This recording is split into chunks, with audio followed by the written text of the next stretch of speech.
Hello everyone, welcome in geography NCERT series. और इस lecture में हम NCERT class 6th geography chapter number 1 earth in the solar system के बारे में पढ़ने वाले हैं। इस लेक्चर में जो टॉपिक्स हम कवर करेंगे वो हैं celestial bodies, stars, planets, solar system,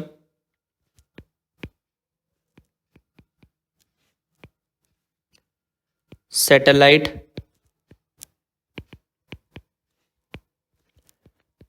constellation,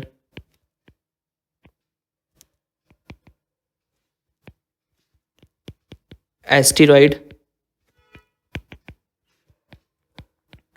and meteoroids. Right, so in topics को हम डिस्कस करेंगे इस लेक्चर में। इस कोर्स में हर लेक्चर को और हर चैप्टर को शुरू करने से पहले हम उस चैप्टर की वोकैबुलरी को देखेंगे। बेसिकली होता क्या है कि जब हम एनसीईआरटी रीड करते हैं तो बहुत सारे वर्ड्स ऐसे होते हैं जो हमको समझ नहीं आते, और उसको समझने के लिए हम गूगल की हेल्प लेते हैं, जिससे हमारा माइंड डिस्ट्रैक्ट होता है। तो इस कोर्स में हर चैप्टर को शुरू करने से पहले हम उसकी वोकैबुलरी को देखेंगे, जिससे कि वो चीज़ आपको रीड करते समय हेल्प करे। अगर आपने एनसीईआरटी को रीड नहीं किया है तो मैं आपको रिकमेंडेड करूंगा कि आप एनसीईआरटी को एटलीस्ट 1 से 2 बार तो पढ़ें। राइट, ऑलराइट, तो अभी हम देखते हैं वोकैबुलरी इस चैप्टर की।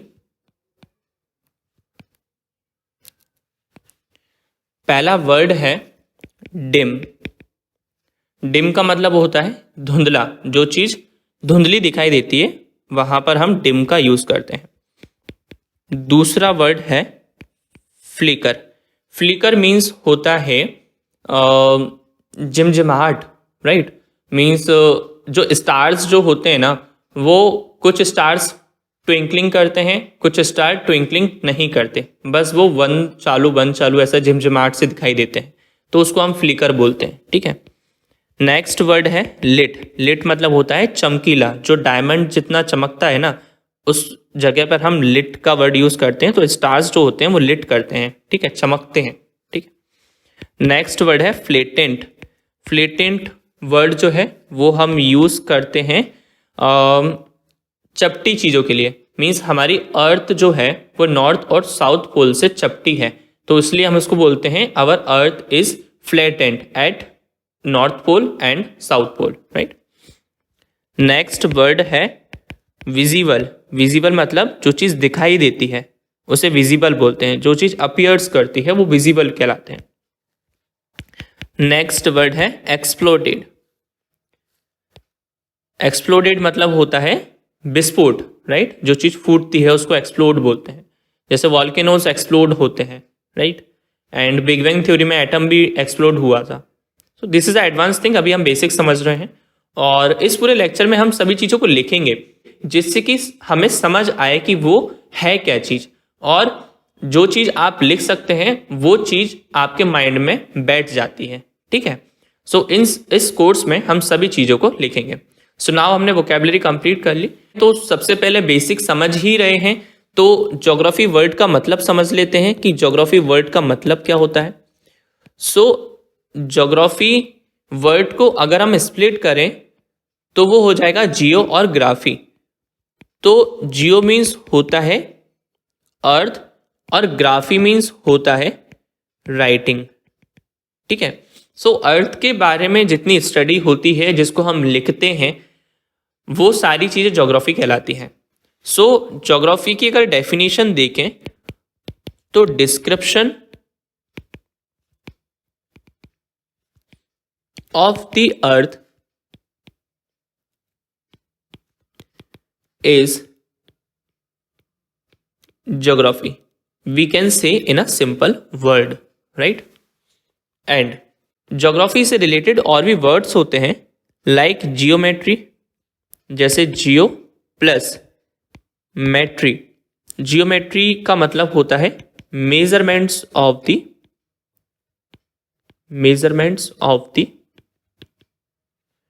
अर्थ, राइट। एक और वर्ड है जो बनता है जियो प्लस ऑइड से, तो जियोइड जो वर्ड होता है उस वर्ड को हम यूज करते हैं अर्थ के शेप के लिए, shape of the earth, right.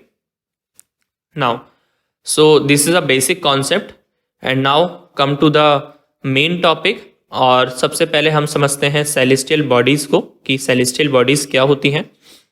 तो जो भी चीज हमको रात के वक्त और दिन के वक्त आसमान में दिखाई देती है वो सारी चीजें सेलेस्टियल बॉडी कहलाती हैं।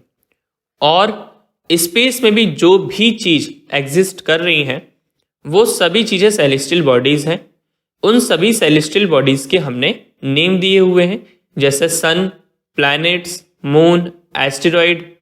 जैसे धरती पर सभी इंसान हैं और हर इंसान का अलग अलग नेम है, तो उसी तरीके से जो भी चीज़ एग्जिस्ट करती है स्पेस में वो सभी चीज़ें सेलेस्टियल बॉडी हैं। और उन सेलेस्टियल बॉडीज का हमने नेम दिया हुआ है उसके कैरेक्टर के अनुसार, राइट। नाउ तो सेलेस्टियल बॉडी क्या हो गई? The sun, the moon, planets,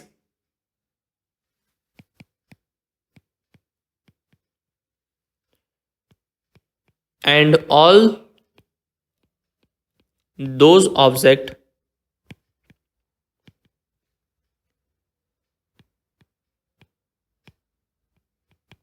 shining in the night sky are called celestial bodies। बहुत से स्टूडेंट ऐसे भी होंगे जिन लोगों ने ये सब चीज़ें पढ़ रखी होंगी और उनको लग रहा होगा कि ये सब चीज़ें तो पढ़ रखी हैं तो वापस से ये सब चीज़ें क्यों कराई जा रही हैं।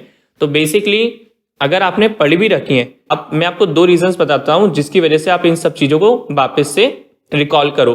पहली चीज़ तो ये है कि आपने जो पढ़ रखी है उसको आप लिखना सीखोगे, अभी जो चीज़ें मैं लिखवा रहा हूँ। दूसरी चीज़ आपका रिविजन हो जाएगा जो आपने पूरी चीज़ें पढ़ रखी हैं, राइट। और इफ अगर आपको ये भी नहीं करना तो आप इसको इस लेक्चर्स को स्क्रिप्ट कर सकते हो और हम आगे लेवल बढ़ाते जाएंगे, राइट। तो अब हम समझते हैं सन के बारे में, स्टार के बारे में, राइट। तो ऐसी सेलेस्टियल बॉडी जिसके पास अपनी खुद की हीट एंड लाइट है वो स्टार कहलाती है। तो हमारे सोलर सिस्टम में, हमारे स्पेस में एक सबसे बड़ा स्टार है और उसका नाम है सन, राइट।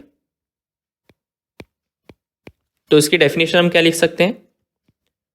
ऐसी सेलेस्टियल बॉडी जिसके पास ओन हीट एंड लाइट है उसको हम स्टार बोलते हैं, राइट।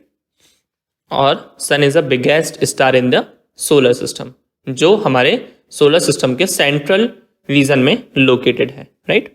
ये जो स्टार है वो हीलियम एंड हाइड्रोजन जैसे एलिमेंट से बना हुआ है, राइट। नाउ अब हम समझते हैं कॉन्स्टिलेशन को। बेसिकली सन तो जो है वो बहुत बड़ा स्टार है, राइट। बट छोटे छोटे स्टार्स भी आप स्काई में देखते हैं तो वो छोटे छोटे स्टार्स जो होते हैं ना वो कुछ स्टार्स मिलके एक पैटर्न बनाते हैं और उस पैटर्न को हम कॉन्स्टिलेशंस बोलते हैं। सो हम बोल सकते हैं the group of star, the group of star are called constellation,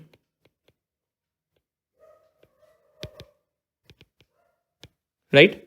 और कॉन्स्टिलेशन में सबसे इंपोर्टेंट कॉन्स्टिलेशन जो है वो है उर्सा एंड सप्तऋषि कॉन्स्टिलेशन, जो 7 स्टार्स से मिलकर बनता है, राइट। जो 7 स्टार्स से मिलकर बनता है। ऑल राइट, तो हमने ये सब चीजें देख ली। अब नाउ हम बात करते हैं प्लैनेट्स के बारे में, राइट। तो ये तो हो गया था हमारा सन। उसके बाद सन के जो नज़दीक प्लैनेट है वो है मरकरी, इसके बाद आता है वीनस, इसके बाद आता है अर्थ, इसके बाद आता है मार्स, इसके बाद आता है जुपिटर, इसके बाद आता है सैटर्न, इसके बाद है यूरेनस एंड नेपच्यून, राइट। सो ये प्लैनेट्स जो हैं सभी के अलग अलग कैरेक्टर हैं। जैसे कि मरकरी प्लैनेट जो है वो बहुत ही हॉट प्लैनेट है, बट हमारे सोलर सिस्टम का सबसे हॉटेस्ट प्लैनेट मरकरी ना होते हुए वीनस है। ऐसा क्यों? मरकरी तो सबसे नज़दीक है सन के, फिर भी मरकरी सबसे हॉटेस्ट नहीं है, वीनस सबसे हॉटेस्ट है। तो मरकरी पर जो एलिमेंट्स पाए जाते हैं वो एलिमेंट्स उसको इतना गर्म या फिर इतना हॉट नहीं होने देते, और वीनस पे जो एलिमेंट्स पाए जाते हैं वो पूरे प्लैनेट को हॉट रखते हैं, राइट। सो सबसे हॉटेस्ट प्लैनेट जो है वो वीनस है हमारे सोलर सिस्टम का, और सबसे कोल्डेस्ट प्लैनेट जो है वो है नेपच्यून, क्योंकि यहाँ तक सन की रेज पहुँच नहीं पाती। और हमारे जो अर्थ है उस पर ना ज़्यादा वो गर्म है ना ज़्यादा वो ठंडा है, लाइफ सपोर्टिंग गैसेस अवेलेबल हैं और फेवरेबल कंडीशन से ह्यूमन के अकॉर्डिंग, राइट। सारे प्लैनेट्स जो है वो सन के अराउंड चक्कर लगा रहे हैं और अपनी जगह पर भी घूम रहे हैं। सन के अराउंड एक ऑर्बिट में चक्कर लगा रहे हैं सारे के सारे प्लैनेट्स और अपनी जगह पर भी स्पिन कर रहे हैं। तो मरकरी को अपनी ही जगह पर स्पिन होने में, यानी कि अपनी ही जगह पर घूमने में 59 डेज लगते हैं, और सन के अराउंड घूमने में उसको 88 डेज लगते हैं। अगर बात करें वीनस की, तो वीनस को सन के अराउंड घूमने में 255 डेज लगते हैं, और अपनी ही जगह पर घूमने में उसको 243 डेज लगते हैं, राइट। इसके बाद आता है अर्थ। अर्थ को सन के अराउंड घूमने में 365 डेज लगते हैं, और अपनी ही जगह पर घूमने में उसको 24 आवर लगते हैं, यानी कि एक दिन में ही वो अपनी जगह पर घूम जाता है। और एक्सेट्रा इसी के अनुसार और भी प्लैनेट्स हैं जो अपनी जगह पर भी घूमते हैं और सन के अराउंड भी घूमते हैं। इसको आप एनसीईआरटी की बुक में टेबल बनी हुई है, डायरेक्टली आप वहाँ पर देख लीजिएगा, राइट। सो अर्थ जो है वो सन के अराउंड इस वे में घूम रही है एक ऑर्बिट में, और अर्थ प्लैनेट के अराउंड भी एक सेलेस्टियल बॉडी घूम रही है जिसको हम मून बोलते हैं। सो मून अभी एक सेलेस्टियल बॉडी है, और जो सेलेस्टियल बॉडी प्लैनेट के अराउंड घूमती है उसको हम सैटेलाइट बोलते हैं, right.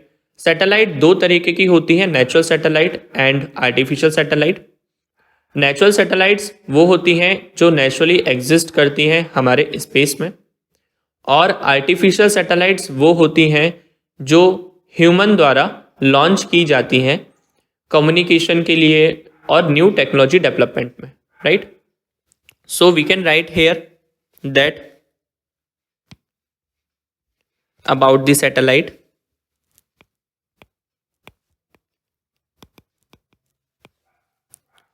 So, the celestial body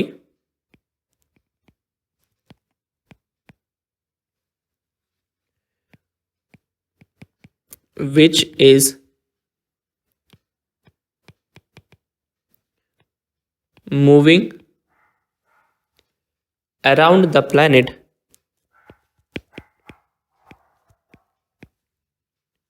is called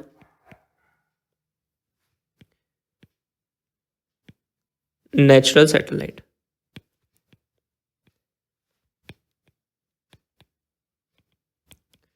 और जो ह्यूमन के द्वारा बनाई जाती हैं उसको हम ह्यूमन सैटेलाइट बोलते हैं, सॉरी आर्टिफिशियल सैटेलाइट बोलते हैं, राइट। हमारे अर्थ के अराउंड जो सैटेलाइट, जो नेचुरल सैटेलाइट घूम रही है उसको हमने नाम दिया है मून, राइट। तो हमारे अर्थ के पास सिर्फ एक ही सैटेलाइट है, एक ही नेचुरल सैटेलाइट है जिसका नाम है मून। और प्लैनेट्स पे बहुत सारे मून्स हैं, जैसे अगर मार्स की बात करें तो 2 मून है उसके पास, जुपिटर के पास अप्रॉक्स 59 मून है और सैटर्न के पास भी 47 अप्रॉक्स मून है. So this all things are given in the book. You can revise from the book, right? Okay, so our earth has only one satellite, that is moon, right? Moon जो है वो हमारे अर्थ से 3,84,000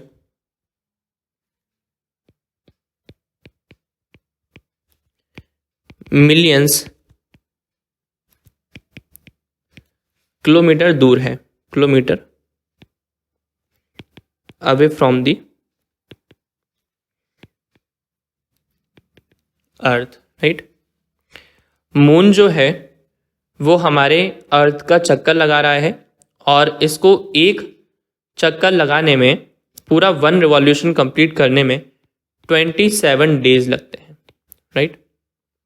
और पहला व्यक्ति जो मून पर पहुंचा था उनका नाम है नील आर्मस्ट्रॉन्ग,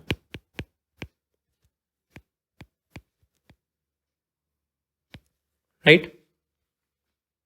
ओके, सो हमारे अर्थ से मून के डिफरेंट फेजेस दिखाई देते हैं. सो डिफरेंट फेजेस जो होते हैं, कभी हमको मून पूरा दिखाई देता है, कभी आधा, तो कभी दिखाई ही नहीं देता. सो जब सन की रेज मून पर पड़ती है, जितने पार्ट पर पड़ती है उतना पार्ट हमको दिखाई देता है और जितने पार्ट पर नहीं पड़ती है वो पार्ट हमको नहीं दिखाई देता. तो जब मून नहीं दिखाई देता तो उसको बोलते हैं हम न्यू मून, और जब दिखाई देता है उसे बोलते हैं हम फुल मून. इसे हम पूर्णिमा और अमावस्या भी बोलते हैं, राइट? और जैसे जैसे मून जो है सर्कुलेट होता जाता है, मूव करता है अर्थ के अराउंड, वैसे वैसे वो उसका अपीयरेंस भी जो रहता है वो चेंज होता जाता है, right? So this is about the moon. एक और चीज एस्टेरॉइड और मेटेरॉइड्स के बारे में समझिए. सन के अराउंड छोटे छोटे रॉक्स हैं जो घूम रहे हैं, उनको हम बोलते हैं मेटेरॉइड्स.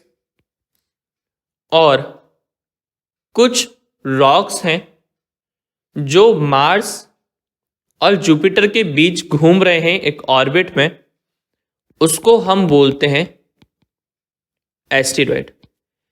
यहां से बहुत बार क्वेश्चन पूछा जाता है कि एस्टेरॉइड्स जो हैं वो किन प्लैनेट्स के बीच मूव कर रहे हैं. तो एस्टेरॉइड जुपिटर और मार्स जैसे प्लैनेट के बीच मूव कर रहे हैं. एंड ये भी क्वेश्चन आता है कि ऐसा कौन सा प्लैनेट है जिसके अराउंड रिंग्स हैं. तो सैटर्न अकेला एक ऐसा प्लैनेट है जिसके पास रिंग्स हैं. रिंग्स मतलब ये है कि उसके around some small rocks of piece moving around the planet, right? So I hope कि आपको ये पूरा लेक्चर समझ आया होगा, राइट? एंड इसी तरीके से हम सभी चैप्टर्स को कंप्लीट करेंगे इसी वे में. आई होप कि आपको ये सब चीज़ें समझ आई होंगी. It was lovely catching up. See you soon.